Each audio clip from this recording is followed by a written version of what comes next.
بسم اللہ الرحمن الرحیم۔ عام طور پر اسلامک بینکنگ کے نام پر جو تھیوری میں اس کو اپنی بنیاد اور اصول میں بیان کرنے والی کتابیں لکھی گئیں، ڈاکٹر نجات اللہ صدیقی نے، ڈاکٹر محمد عمر چھاپڑا نے اور دوسرے اسکالرز نے، اس میں انہوں نے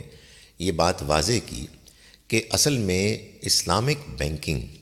مضاربہ اور مشارکہ پر مبنی ہے، اور اس میں انہوں نے یہی بات بیان کی کہ یہ ضروری ہے کہ مضاربہ اور مشارکہ میں جو اصول ہے اس کو ملحوظ رکھا جائے کہ جو سرمایہ کاری کرتا ہے وہی ہے کہ جو منافع کا بھی حقدار ہے اور وہی ہے کہ جو نقصان کا بھی ذمہ دار ہے۔ میں یہ بات واضح کر چکا کہ کسی سرمایہ کاری کرنے والے فرد کے لیے کسی کاروبار میں نقصان کی شکل میں نقصان میں شریک ہونا لازم نہیں ہے، البتہ نقصان کی صورت میں آپ کوئی اضافی رقم نہیں لے سکتے، یہ ناجائز ہوگی۔ ایک اور بات بھی یہ ہے کہ جو مختلف کاروبار کرنے کے طریقے ہمارے ہاں عام طور پر بیان کیے جاتے ہیں، مثلا مضاربہ، مشارکہ، جو حقیقت میں پارٹنرشپ کی مختلف شکلیں، یہ نہ قرآن میں بیان ہوئی ہیں نہ حدیث میں بیان ہوئی ہیں۔ ایسا نہیں ہے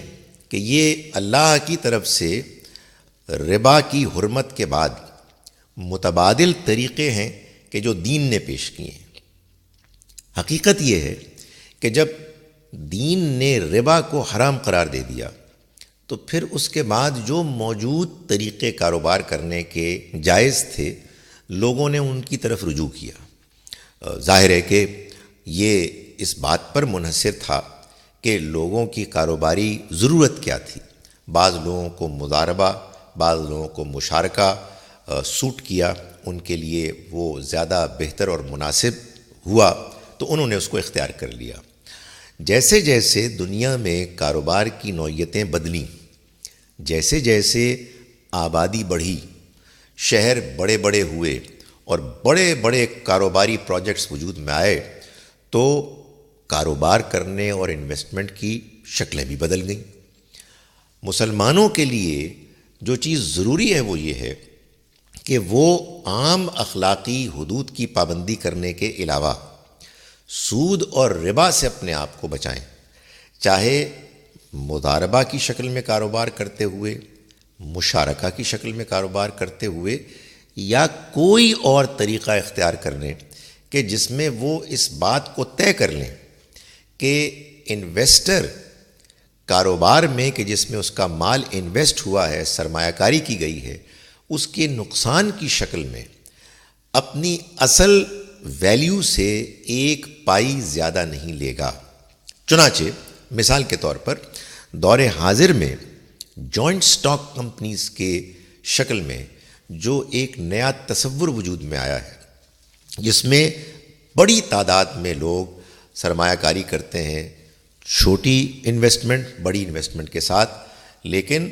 ان کو منافع تو ہوتا ہے، نقصان شاید ان کے شیئر کی ویلیو کی کمی میں ان کو ہو جاتا ہے۔ وہ بھی بالکل مشارکہ اور مضاربہ کی طرح جائز طریقہ ہے انویسٹمنٹ کا، اور حقیقت یہ ہے کہ اس کے علاوہ بھی ہر وہ طریقہ کاروبار کرنے کا، انویسٹمنٹ کرنے کا، جس میں ربا کی اصل حقیقت سے اپنے آپ کو روک لیا گیا ہے، بچا لیا گیا ہے، وہ دین کے عین مطابق ہے۔